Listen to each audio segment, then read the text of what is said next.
अल्लाह के बाबरकत नाम से जो रहमान और रहीम है। लेक्चर नंबर 4 का आगाज़ करते हैं। अजीज़ तलबा और तालबात खुश आमदीद। आज का मौजू है ग्रिड चैम्बर्स। ग्रिड क्या होती है, ग्रिड चैम्बर कितनी इकसाम के होते हैं, इसको डिस्कस किया जाएगा और उसके बाद हम सॉल्व करेंगे एक problem on the design of screening chamber and grit chamber. तो आइए चलते हैं लेक्चर नंबर 4 की तरफ। डिस्कशन का आगाज़ करते हैं ग्रिड चैम्बर्स पे। सबसे पहले तो देखते हैं कि ग्रिड है क्या चीज़। वेस्ट वाटर के अंदर जो सस्पेंडेड पार्टिकल्स होते हैं उसमें एक पोर्शन ऐसे पार्टिकल्स का होता है जो इनर्ट होते हैं और इनऑर्गेनिक होते हैं। इनर्ट से क्या मुराद है? इनर्ट से मुराद ये है कि वो केमिकली किसी दूसरी चीज़ से रिएक्ट नहीं करते। और इनऑर्गेनिक से क्या मुराद है? इनऑर्गेनिक से मुराद ये है कि वो ऑर्गेनिक नहीं होते, उनकी कोई भी बायोडिग्रेडेशन नहीं हो सकती। ऐसे तमाम पार्टिकल्स जो इनर्ट और इनऑर्गेनिक होते हैं उनको ग्रिड कहा जाता है। मैं रिपीट करता हूं, that portion of suspended solid load in waste water that are inert and inorganic, they are normally referred as grit. अब हम इसकी मिसाल लेते हैं। मिसाल के तौर पे sand, metal fragments, egg shells, ash, bone chip, ये तमाम की तमाम चीज़ें ना तो केमिकली रिएक्ट करती हैं ना बायोडिग्रेड होती हैं। इन तमाम को ग्रिड कहा जाता है। मेटल फ्रैगमेंट्स हैं, ऑब्वियसली ये बायोडिग्रेड नहीं हो पाते। एग शेल्स, अंडे का छिलका, ऐश, बोन चिप, आप खाना खाते हैं, हड्डियों के छोटे टुकड़े जब बर्तन धुलते हैं तो वेस्ट वाटर के अंदर चले जाते हैं, वो भी एक पार्ट बन जाते हैं वेस्ट वाटर का। ऐसी तमाम चीज़ें, इनको ग्रिड कहा जाता है और इसकी रिमूवल अशद ज़रूरी है। वेस्ट वाटर ट्रीटमेंट में एक्सपीरियंस ये शो करता है कि ग्रिड की रिमूवल आमतौर पे अगर ग्रिड पार्टिकल का साइज़ 0.2 मिलीमीटर या इससे बड़ा हो, उसको अगर वेस्ट वाटर ट्रीटमेंट में इब्तदाई तौर पर अलहदा कर दिया जाए तो वो ओवरऑल वेस्ट वाटर ट्रीटमेंट का जो प्रोसेस है उसके लिए बहुत बेहतर साबित होता है। कैसे बेहतर साबित होता है, अब हम देखते हैं। सबसे पहले अगर हम ग्रिड पार्टिकल्स को इनिशियल स्टेज पे ही रिमूव कर देते हैं तो आगे जाकर आपके इल्म में होगा कि वेस्ट वाटर ट्रीटमेंट प्लांट में बेशुमार पंप्स इस्तेमाल होते हैं। एक यूनिट ऑपरेशन से दूसरे यूनिट ऑपरेशन में बाज़ औक़ात पानी को पंप किया जाता है अगर ग्रेविटी फ्लो मुमकिन ना हो। बेशुमार पंप्स का इस्तेमाल होता है। ये ग्रिड पार्टिकल्स जब उन पंप से गुजरते हैं, they result in heavy wear and tear of the pumping machinery. Pumping machinery बड़ी जल्दी रिपेयर मांगना शुरू कर देती है, उस पर हैवी एक्सपेंडिचर खर्च आते हैं। लिहाजा इनको initial stage of waste water treatment में रिमूव करना बड़ा मुफीद रहता है।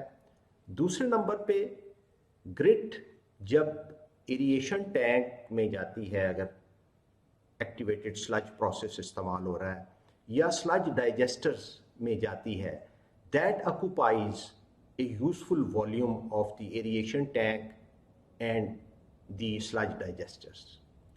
उनका जो यूजफुल वॉल्यूम है वो उसको घटा देती है। उससे क्या होता है, उनकी परफॉर्मेंस डिटीरियोरेट करती है और डिज़ायर्ड परफॉर्मेंस जो हम उनसे लेना चाह रहे होते हैं वो हासिल नहीं कर पाते।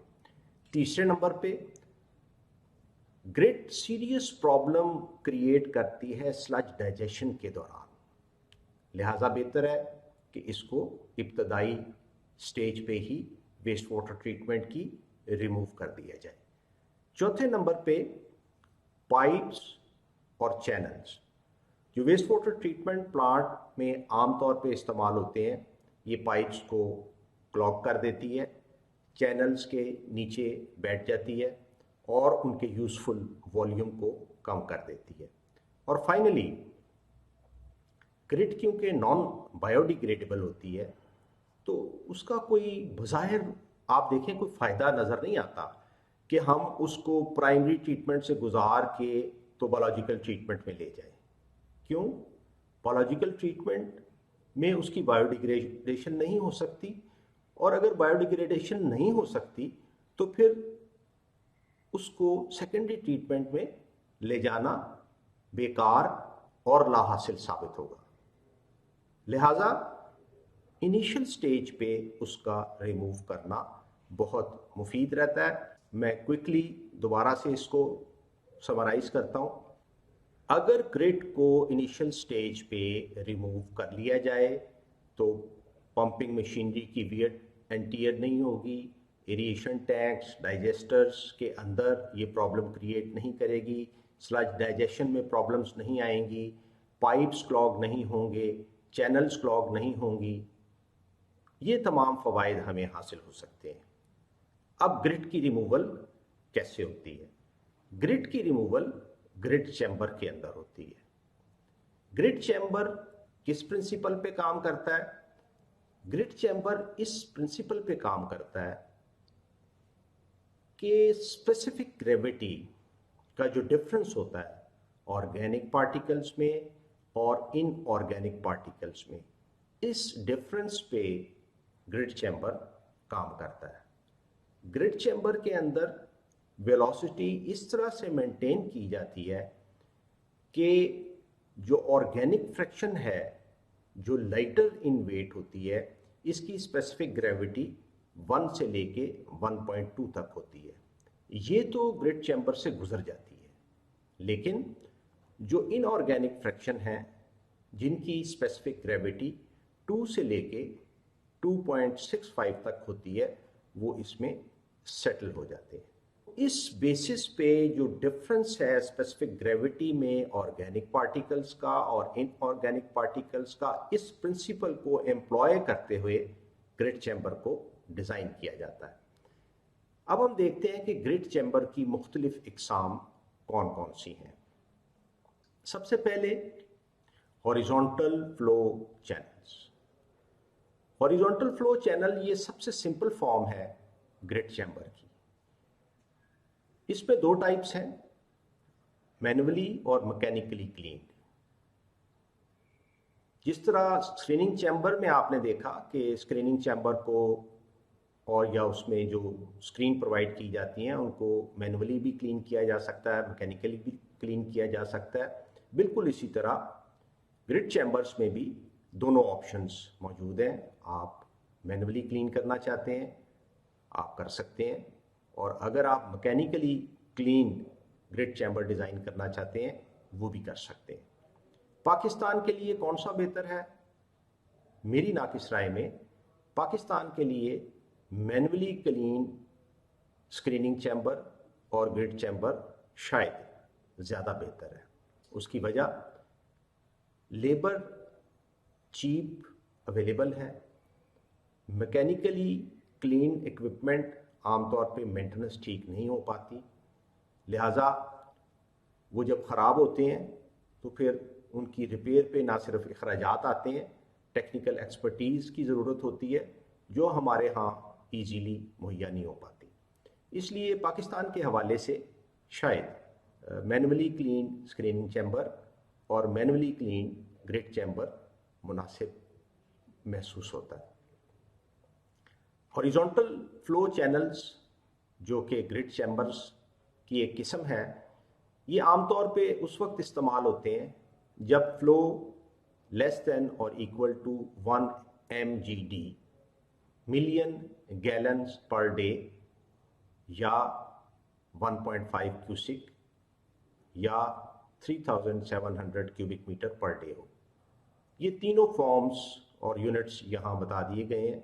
1 mgd ये बराबर होता है 1.5 क्यूसिक के, और 1.5 क्यूसिक बराबर होता है 3700 क्यूबिक मीटर पर डे के। दूसरी टाइप ग्रिट चैम्बर की एरिएटेड ग्रिट चैम्बर्स हैं। इसकी डिटेल आपको अपनी text book Metcalf and Eddy के पेज 386 पे मिलेगी, आप वहाँ से गो थ्रू करें। तीसरे नंबर पे जो टाइप है ग्रिट चैम्बर्स की वो है वोर्टेक्स टाइप ग्रिट चैम्बर्स।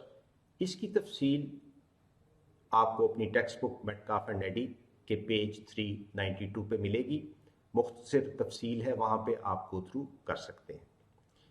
हम अब फोकस करते हैं हॉरिजॉन्टल फ्लो ग्रिट चैम्बर पे। हॉरिजॉन्टल फ्लो ग्रिट चैम्बर क्या है? ये एक चैनल है और इस चैनल में पानी को गुजारा जाता है और हमें अपनी जो रिक्वायर्ड या मतलूबा रिजल्ट हैं यानी कि रिमूवल ऑफ ग्रिट वो हासिल हो जाते हैं। अब हम देखते हैं कि ये कैसे होता कैसे है। Horizontal flow channel, horizontal velocity of flow close to 0.3 meter per second is maintained. Grit settles, but most organic particles they pass through the channel. अब इसका तरीका क्या है? तरीका ये है कि आप एक हॉरिजॉन्टल फ्लो चैनल बनाते हैं और पानी को या वेस्ट वाटर को उस चैनल से at a velocity of 0.3 meter पर सेकेंड गुजारते हैं। जब आप ये काम करते हैं तो तमाम के तमाम inorganic particle being heavier they settle down at the bottom, whereas the lighter fraction that is the organic matter जिसकी स्पेसिफिक ग्रेविटी कम होती है वो पास थ्रू कर जाते हैं इस वेलोसिटी पे, वो नीचे सेटल नहीं होते। इस तरह हम ग्रिड को हॉरिजॉन्टल फ्लो चैनल में या horizontal flow channel grid chamber में रिमूव करते हैं। इसमें क्लीनिंग मैनुअल भी हो सकती है और मैकेनिकल भी हो सकती है। मैकेनिकल क्लीनिंग में आप देखेंगे कि आमतौर पे जो तरीका इस्तेमाल होता है वो चेन एंड फ्लाइट सिस्टम है। Chain and flight system push करता है ग्रिड को एक हॉपर की तरफ और उस हॉपर से जब वहाँ पे ग्रिड जमा हो जाती है उसकी रिमूवल कर ली जाती है यूजिंग ग्रिड पंप्स या बकेट सिस्टम से। ये दो तरीके हैं ग्रिड की रिमूवल के। ग्रिड रिमूवल के लिए स्पेशल पंप्स होते हैं, उनके ज़रिए ग्रिड को उस हॉपर से रिमूव कर लिया जाता है। आपको अब मैं कोशिश करूंगा समझाने की चेन एंड फ्लाइट सिस्टम। आपके सामने एक पिक्चर है, ये एक ग्रिड चैम्बर है, हॉरिजॉन्टल फ्लो ग्रिड चैम्बर। इसके बॉटम पे जब ग्रिड बैठती है ये एक चेन है जो मूव करती रहती है और इस चेन के साथ एक ब्लेड अटैच होता है। वो ब्लेड पुश करता है ग्रिड को इस डायरेक्शन में। यहाँ पे एक हॉपर बना होता है, एक डिप्रेस्ड स्पेस होती है जिसके अंदर ये उसको पुश करता है और वो जमा होती रहती है और लेटर ऑन इसको ग्रिड पंप के ज़रिए या बकेट सिस्टम के ज़रिए रिमूव कर लिया जाता है।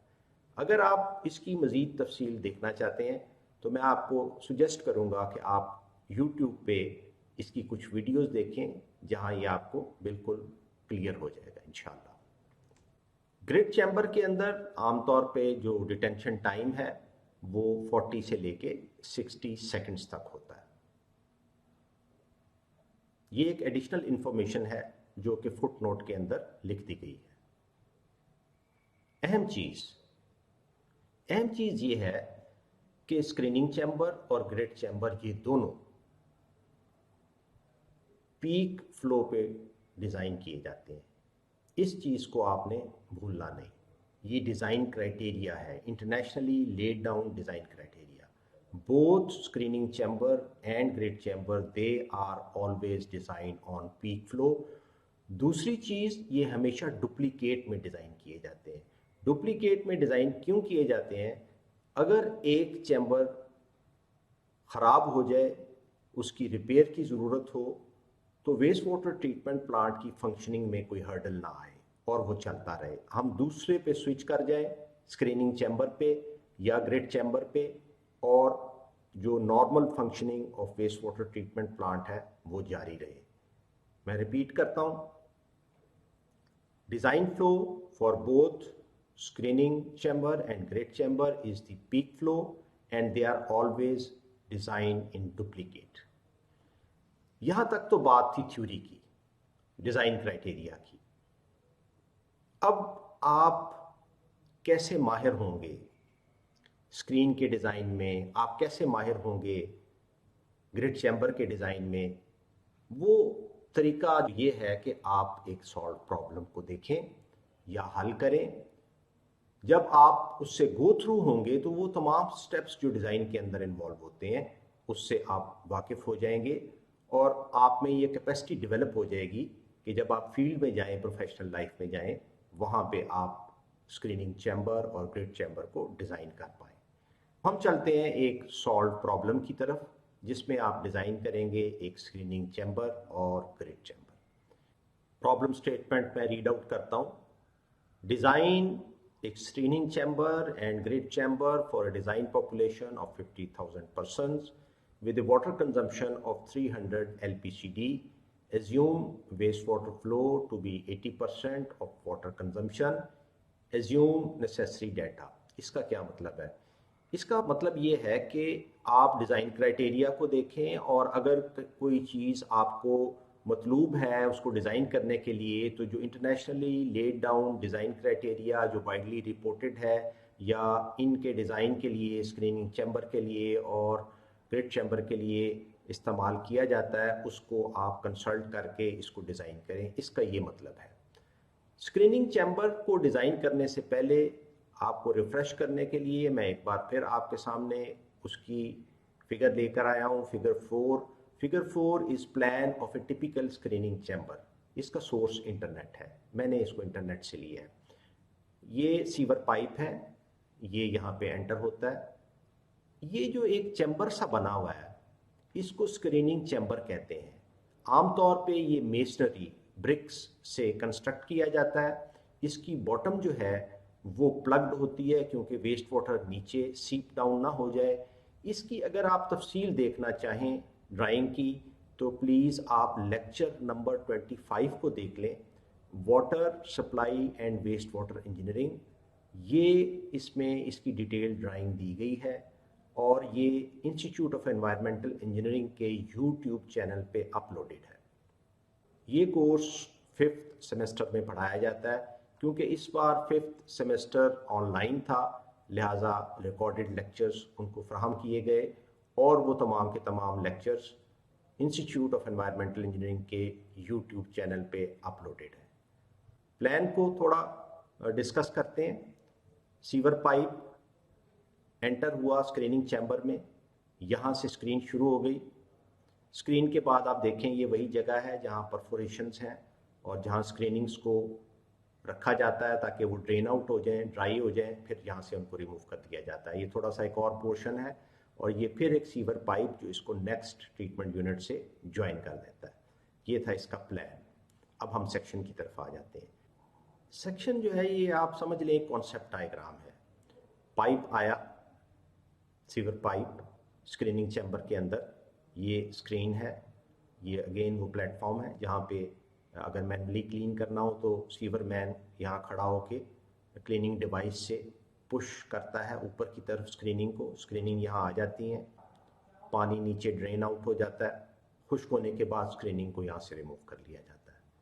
ये हमने रिफ्रेश कर लिया स्क्रीनिंग चैम्बर के प्लान और सेक्शन को। याद रखें, स्क्रीनिंग चैम्बर एक मेसनरी से कंस्ट्रक्टेड चैम्बर है जो एलोंगेटेड शेप का होता है। इसको यहाँ से आप राउंड ऑफ भी कर सकते हैं, एलिप्टिकल शेप बन जाएगी। आपने रिफ्रेश किया स्क्रीनिंग चैम्बर के प्लान को, स्क्रीनिंग चैम्बर के सेक्शन को। डिटेल आप लेक्चर नंबर 25 में देख लें कि बॉटम पे प्लग और बाकी डिटेल्स आपको वहाँ मिल जाएंगी इंशाल्लाह। आगे चलते हैं प्रॉब्लम को सॉल्व करने की तरफ। Average waste water flow, population is 50,000, फी बंदा कंजम्पशन 300 LPCD, 80% उसका वेस्ट वाटर फ्लो के तौर पे ओरिजिनेट होता है, क्योंकि ये 300 लीटर्स में है, 1000 से डिवाइड किया क्यूबिक मीटर में चेंज करने के लिए। Answer is 12,000 cubic meter per day. ये फ्लो रेट है उस पॉपुलेशन से। Let peak factor it is equal to 3। असल में जो पीक फैक्टर आप देखेंगे वो वासा का डिज़ाइन क्राइटेरिया, या आप समझ लें PHED का डिज़ाइन क्राइटेरिया। मैं अगर यहाँ पे ऐड कर दूँ PHED/वासा डिज़ाइन क्राइटेरिया, वहाँ से पीक फैक्टर देखेंगे। मैं इस तफसील में नहीं जाऊँगा, इसलिए कि ये तमाम चीज़ें आपके 5th सेमेस्टर के course water supply and waste water engineering में बड़ी तफसील से डिस्कस हो चुकी है। यहाँ हम एज्यूम कर रहे हैं कि पीक फैक्टर 3 है। पीक फ्लो, एवरेज फ्लो को पीक फैक्टर से मल्टीप्लाई किया 36,000 क्यूबिक मीटर पर डे, और अगर इसको मैं कन्वर्ट करूं क्यूबिक मीटर पर सेकंड में तो 0.416 क्यूबिक मीटर पर second. Therefore design flow both for the screening chamber and for the grid chamber is 0.416 cubic meter per second। अब क्योंकि स्क्रीन का डिज़ाइन हम स्टार्ट करने लगे हैं और डिज़ाइन क्राइटेरिया को थोड़ा सा रिफ्रेश कर लें, हम तमाम चीज़ें वहाँ से लेंगे और आगे चलते जाएंगे। Let dimensions of bar in bar screen, हम अब बार स्क्रीन को यूज़ करने लगे हैं। Municipal waste water treatment plants में आमतौर पे बार स्क्रीन्स को इस्तेमाल किया जाता है। बार स्क्रीन में एक बार की जो डायमेंशन है, ये भी डिज़ाइन क्राइटेरिया से हम अडॉप्ट कर रहे हैं। 10 मिलीमीटर इसकी विड्थ है और 30 मिलीमीटर ये डीप है। आपको इस तरह का ये नज़र आएगा बार। 10 मिलीमीटर इसकी विड्थ होगी और इसकी डेप्थ जो है वो 30 मिलीमीटर्स होगी। पानी यहाँ से आएगा, इसको टकराएगा 10 मिलीमीटर वाली साइड को और 30 मिलीमीटर वाली साइड को टच करता हुआ स्क्रीन के पार हो जाएगा। लेट एंगल ऑफ इंक्लिनेशन, ये भी डिज़ाइनर के ऊपर है। ये सिलेक्शन के बार का साइज़ क्या होना चाहिए, ये भी आपके ऊपर है। लेकिन याद रखें, आपने जो डिज़ाइन क्राइटेरिया के अंदर रेंज दी हुई है उसके अंदर अंदर ही रहना है, उससे बाहर नहीं निकलना। जब तक आप उसके अंदर रहेंगे आपका डिज़ाइन जो है वो एक्सेप्टेबल होगा। जब आप डिज़ाइन क्राइटेरिया से बाहर निकल जाएंगे तो फिर आपके डिज़ाइन को एक्सेप्ट नहीं किया जाएगा। तो कोशिश करें कि जो डिज़ाइन क्राइटेरिया आप अडॉप्ट करते हैं, अगर पाकिस्तान में अवेलेबल है public health engineering design criteria में कोई चीज़ लिखी हुई है उसको फॉलो करें। अगर वहाँ पे नहीं है तो फिर internationally laid down design criteria उसको फॉलो करें। और जब भी आप प्लांट को डिज़ाइन करें तो डिज़ाइन क्राइटेरिया को ज़रूर मेंशन कर दें कि इस वेस्ट वाटर ट्रीटमेंट प्लांट के डिज़ाइन करने में ये डिज़ाइन क्राइटेरिया इस्तेमाल हुआ है। Public health engineering design criteria water supply और सीवरेज के मुतल्लिक तो बात करता है, लेकिन वो वेस्ट वाटर ट्रीटमेंट पे खामोश है। अभी तक हमने नेशनल या प्रोविंशियल लेवल पे वेस्ट वाटर ट्रीटमेंट का कोई डिज़ाइन क्राइटेरिया नहीं बनाया जो स्टेट ने अनाउंस किया हो, जिसको फॉलो करना तमाम पे लाजिम हो। ऐसी सूरत में आप internationally laid down design criteria को रेफ़र करके उसको अडॉप्ट कर सकते हैं। आगे चलते हैं। एंगल हमने खुद अडॉप्ट किया 45 degree. Let bar spacing it is equal to 20 millimetre. ये कहाँ से आई? ये भी डिज़ाइन क्राइटेरिया से हमने अडॉप्ट किया है। डिज़ाइन क्राइटेरिया में एक रेंज दी हुई है कि जो बार की स्पेसिंग है वो इस लिमिट से लेके इस लिमिट के अंदर लाई करनी चाहिए। उस रेंज के अंदर से आप कोई भी वैल्यू अडॉप्ट कर सकते हैं। हमने वहाँ से एक वैल्यू अडॉप्ट कर ली। Let inflow pipe diameter 450 millimetre.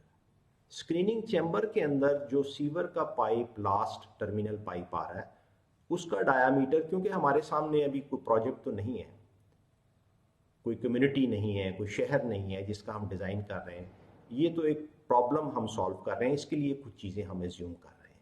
तो हम एज्यूम करते हैं कि स्क्रीनिंग चैम्बर के अंदर जो लास्ट पाइप आ रहा है उसका डायमीटर 450 मिलीमीटर है, ये हमने एज्यूम किया है। जब आप एक्चुअली डिज़ाइन करेंगे किसी सिटी के लिए, किसी टाउन के लिए, किसी विलेज के लिए, तो वहाँ आप एक्चुअल डायमीटर लास्ट पाइप का लेंगे। यहाँ के लिए क्या है 450 मिलीमीटर, ये हमने एज्यूम किया है। यहाँ से लेके यहाँ तक ये पाइप है, इसका डायमीटर 450 मिलीमीटर है। स्क्रीनिंग चैम्बर में ये एक डिप है और ये डिप 0.5 मीटर है। आमतौर पे इतना डिप दिया जाता है। ये लेबलिंग की गई है स्क्रीनिंग चैम्बर, ये जो स्लांटिंग लाइन है ये स्क्रीन है, इसकी जो डिप है पाइप के बाद स्क्रीनिंग चैम्बर के अंदर वो 0.5 मीटर है और पाइप का डाया 450 मिलीमीटर है, जिसको मैं 0.45 मीटर लिख सकता हूँ। आगे चलते हैं। Therefore, total depth of flow it is equal to 0.45 plus 0.5 equal to 0.95। Depth of flow अगर एक्चुअली देखा जाए तो ये आपके सामने एक लाइन है। Obviously sewer partially full flow करता है, पूरा कभी भर के नहीं चलता। ये लाइन सीवर के अंदर बहने वाले पानी को या वेस्ट वाटर को शो कर रही है, लेकिन for all the practical purposes हम यहाँ से लेकर यहाँ तक इसको डेप्थ ऑफ फ्लो ले रहे हैं अपनी आसानी के लिए। उसकी वजह क्या है कि हमें इस वक्त इस लेवल पे ये नहीं मालूम कि सीवर में पानी यहाँ नीचे होगा, दरमियान में होगा या भर के चल रहा होगा। तो लिहाजा पूरा का पूरा आप समझ लें प्रैक्टिस है जो कि आमतौर पे की जाती है। Let the velocity through the bar rack it is equal to 1 metre पर सेकेंड। ये कहाँ से आई? ये भी डिज़ाइन क्राइटेरिया से आई। डिज़ाइन क्राइटेरिया ये कहता है कि बार से जो पानी वेस्ट वाटर गुजरेगा उसकी वेलोसिटी 1 से लेके 1.2 मीटर पर सेकेंड तक होनी चाहिए। ये वैल्यू हमने डिज़ाइन क्राइटेरिया से अडॉप्ट कर ली। यहाँ पे मैं सोच रहा हूँ कि लेक्चर को कंक्लूड कर दूँ, लेकिन मुझे अगर आप इजाज़त दें तो एक पेज में और आगे जाना चाह रहा हूँ। हमने वेलोसिटी जो बार रैक से वेस्ट वाटर के गुजरते हुए होगी वो हमने 1 मीटर पर सेकेंड अडॉप्ट की है डिज़ाइन क्राइटेरिया से। क्लियर एरिया थ्रू स्क्रीन्स, वो एरिया देखिए स्क्रीन में बार्स भी आ रहे हैं, वो वहाँ से तो पानी नहीं गुजर सकता जहाँ बार मौजूद है। पानी कहाँ से गुजरेगा? बार के दरमियान जो स्पेसेस हैं उसको मैं क्या कह रहा हूँ? क्लियर एरिया कह रहा हूँ। वो तमाम छोटी छोटी स्पेसेस जब मैं जमा कर दूंगा तो उसको मैं क्या कह रहा हूँ? Clear area. Clear area through screen it is equal to peak flow divided by velocity. Peak flow क्या है? 0.416 मीटर क्यूब पर सेकेंड अभी हमने निकाला है। वेलोसिटी क्या अडॉप्ट की है थ्रू द स्क्रीन? 1 मीटर पर सेकेंड। ये एरिया आ गया। ये वो एरिया है जो क्लियर एरिया जिसको मैं कह रहा हूं, जिससे पानी गुजर पाएगा। जहां बार है वहां से तो पानी नहीं गुजर पाएगा, पानी वहां से गुजर पाएगा जहां बार के दरमियान स्पेस है। मैं फिर दोबारा कह रहा हूं कि उस जगह को, उस स्पेस को जब सारी को मैं मिला लूंगा तो उसको मैं कह रहा हूं clear area, clear width of bar rack. अगर मुझे वो क्लियर एरिया मालूम हो गया है तो उसकी एरिया की 2 डायमेंशंस हैं, एक लेंथ एक ब्रेड्थ या विड्थ आप कह लें। जो क्लियर विड्थ है वो विड्थ, टोटल विड्थ जिसमें से पानी गुजर पाएगा बार्स को निकाल के, वो क्या है? वो बराबर है area divided by depth of flow. Area ऊपर कैलकुलेट किया गया है, डेप्थ ऑफ फ्लो हमने पहले कैलकुलेट कर चुके हैं। It is equal to 0.437 metre. ये वो क्लियर विड्थ है जिसमें से पानी गुजर पाएगा, वेस्ट वाटर गुजर पाएगा। If space between bar is 20 millimetre, जो कि अभी हम ऊपर लिख चुके हैं, अडॉप्ट कर चुके हैं, then total number of spaces in clear width of bar rack, that is 0.437 metre, ये बराबर होगी, मैंने इसको मिलीमीटर्स में कन्वर्ट किया, एक स्पेस 20 मिलीमीटर की है दो बार्स के दरमियान, तो कितनी स्पेसेस बनी 21.8, और इसको राउंड ऑफ करके 22 स्पेसेस। तो इस तरह सिचुएशन होगी, ये एक बार होगी, इस बार की जो विड्थ है वो 10 मिलीमीटर है और जो डेप्थ है इस साइड पे वो 30 मिलीमीटर है। इन दो बार्स के दरमियान स्पेस 20 मिलीमीटर है और इस तरह की 22 स्पेसेस होंगी अगर हम वेलोसिटी 1 मीटर पर सेकेंड मेंटेन करना चाहते हैं। नंबर ऑफ बार्स, ये स्पेसेस तो 22 आ गई, नंबर ऑफ बार्स कितनी होगी? Number of bars it is equal to number of spaces 22 minus 1, तो 21 बार यहां पे आएंगी। टोटल विड्थ ऑफ बार, अब एक बार की विड्थ कितनी है 10 मिलीमीटर, अगर 21 बार्स होंगी तो उनकी विड्थ कितनी बनेगी? Number of bars into width of one bar, it is equal to 21 number of bars into 10 millimetre width of one bar, it is equal to 210 millimeter, which is equal to 0.21 meters। अब सवाल पैदा होता है कि क्या ये बार वहां पे हवा में हम उसको रख देंगे और वो ठहर जाएंगी? नहीं, ऐसा नहीं हो सकता। इन बार्स को किसी जगह पे किसी फ्रेम बना के उसके ऊपर वेल्ड करना पड़ेगा, फिर ये वहां आप इसको रख पाएंगे। Therefore, bars are fixed on an angle iron frame of size 150 into 150 into 25 millimetre. इसकी जो एंगल आयरन की साइडें होती हैं वो 150 बाय 150 मिलीमीटर की होती हैं और इसकी थिकनेस जो है वो 25 मिलीमीटर होती है। काफ़ी मोटी थिकनेस होती है, ये बड़ा मजबूत होता है। 25 मिलीमीटर 1 इंच के बराबर होता है। तो सिचुएशन आपके सामने जो नज़र आ रही है वो कुछ इस तरह बनेगी कि ये एक एंगल आयरन है, ये भी एक एंगल आयरन है, ये भी एक एंगल आयरन है और ये भी एक एंगल आयरन है। आपने इन तमाम को आपस में इस जगह पे, इस जगह पे, इस जगह पे, इस जगह पे वेल्ड किया, ये एक फ्रेम बन गया। इस फ्रेम पे बारी बारी फिर आपने बार्स को वेल्ड किया और इस तरह ये एक स्क्रीन बन गई जिसको उठा के मौके पे जाके फिक्स कर दिया जाता है। बार, ये जो आपको नजर आ रहा है बार 10 millimetre wide into 30 millimetre deep, ये जो आपको नजर आ रहा है this is angle iron frame 150 into 150 into 25 millimetre. तो अगर मैं आपको इसका करीब से दिखाऊं तो ये कोई इस तरह की शेप बनेगी। ये भी 150 मिलीमीटर है, ये भी 150 मिलीमीटर है और इसकी जो थिकनेस है वो 25 मिलीमीटर, 1 इंच थिकनेस है इसकी। आज हम यहाँ तक कवर करेंगे और इंशाल्लाह लेक्चर नंबर 5 में आगे मूव करेंगे और डिज़ाइन को कंप्लीट करेंगे। आज का लेक्चर यहाँ कंक्लूड हो गया। आज हमने क्या पढ़ा, क्विकली समराइज कर लेते हैं। हमने स्टार्ट किया ग्रिड चैम्बर से। ग्रिड चैम्बर ग्रिड को रिमूव करने के लिए इस्तेमाल होता है। ग्रिड क्या है? It is the inert inorganic fraction of the suspended solid load in waste water. इसको रिमूव करने के लिए डिफरेंट मेथड्स हैं। हॉरिजॉन्टल फ्लो ग्रिड चैम्बर भी इस्तेमाल किया जा सकता है, एरिएटेड ग्रिड चैम्बर भी इस्तेमाल किया जा सकता है, वोर्टेक्स टाइप ग्रिड चैम्बर भी इस्तेमाल किया जा सकता है। हॉरिजॉन्टल फ्लो ग्रिड चैम्बर को हम स्टडी करेंगे और एरिएटेड और वोर्टेक्स के लिए मैंने रेफर किया है मेटकाफ एंड एडी को। आपको प्रोफिशिएंट बनाने के लिए कि आप फील्ड में अपनी प्रोफेशनल लाइफ में इन दोनों चीज़ों को डिज़ाइन कर सकें, हम एक डिज़ाइन प्रॉब्लम उस पर काम शुरू किया है जो इंशाल्लाह नेक्स्ट लेक्चर में मुकम्मल होगी। तो मुझे दें इजाज़त। अल्लाह ताला आपकी हिफाजत फरमाए, कामयाबी आपका मुकद्दर हो, दीन और दुनिया की फलाह अल्लाह ताला आपको नसीब फरमाए। मेरी तरफ से खुदा हाफिज़। अस्सलामु अलैकुम।